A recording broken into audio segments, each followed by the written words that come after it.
Hi, everybody. My name is Ben Baker. My company is Your Brand Marketing. And with everything going on today, I really want to take 5 or 10 minutes and give people some tips on how to effectively let people work from home because it seems like such an easy idea. It seems like such an idea to just say, you know what, just go work at home for a couple of weeks. Don't worry about it. Just, take your laptop and go work at home for a couple of weeks. But it's a lot more difficult than that. It really and truly is. The first question you need to be asking is, does that people have a space at home to be able to work effectively? At the office, they have a desk, they have phones, they have computers, they have access to all the information that they need. Can you replicate that at the house? Do they have a space that's comfortable to sit in?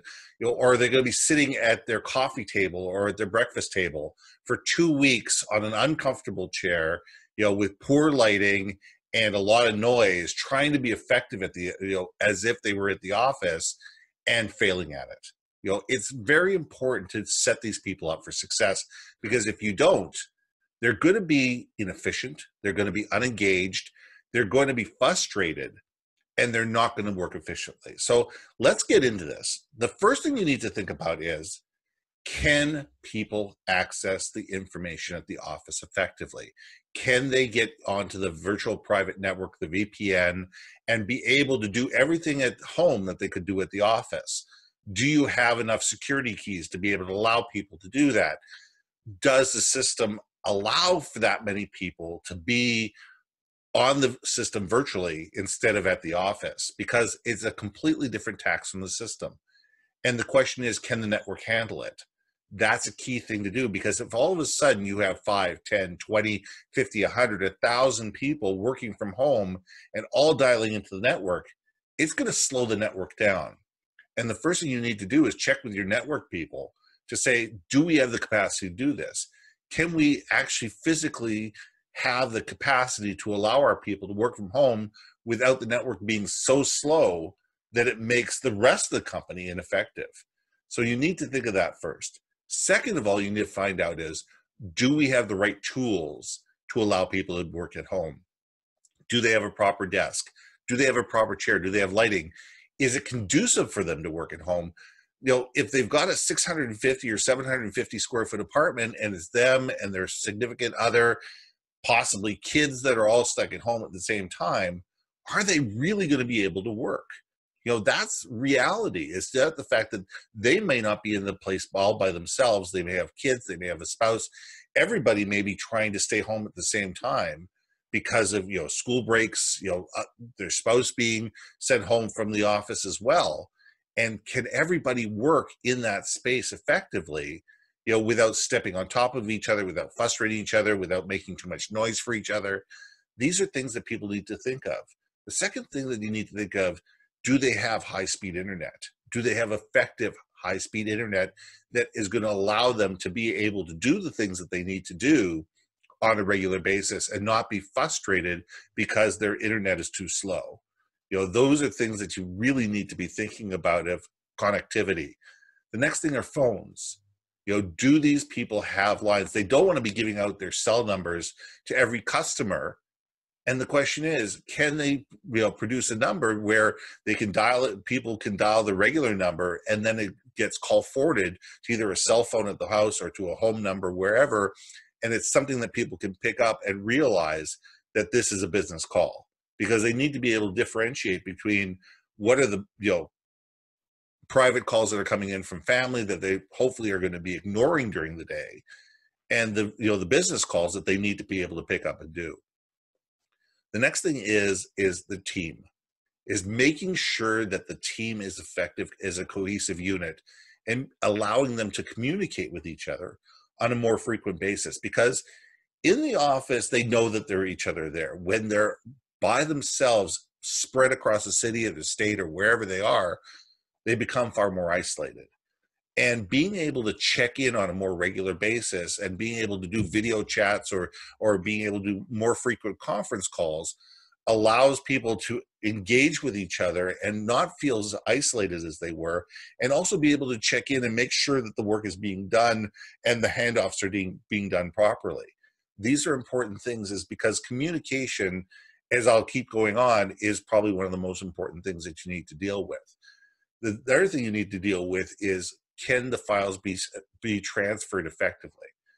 Can people move files back and forth amongst each other on an effective basis outside of the office? Do they have either a Dropbox or a Google Box, or access to, as I said, the VPN at the office, where they can transfer information back and forth on an effective basis? You also need to take a look at, how are you communicating this move to the house? What expectations do you have for people? What's realistic? People are going to be, in a completely different world. Most people that go to work from home first time, it's like being an executive traveler, a traveling salesperson for the first time. The first few weeks are great. Everybody loves it. They feel the freedom. They feel it's different. They're on by themselves. Then eventually they feel isolated. They feel like, they feel disconnected from the office. They feel disconnected from other people. And that can lead to depression. That can lead to self-doubt. It can lead to disengagement. It can lead to a lot of things that lead to people to be ineffective at the office. So not only being accessible, but being available as a leader.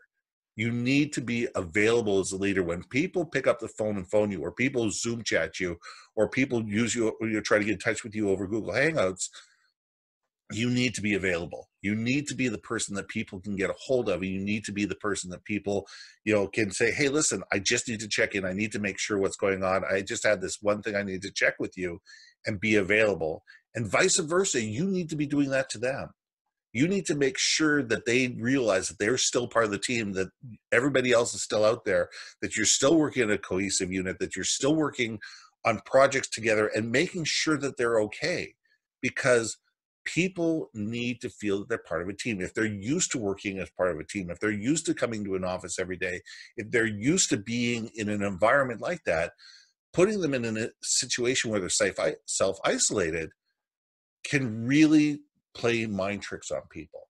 So the more we can have open and effective communication, the more you can check in, the more that you can sit there and say, are you okay? What do you need? What can we get from you from the office? Do you need us to courier some stuff for you? That's important.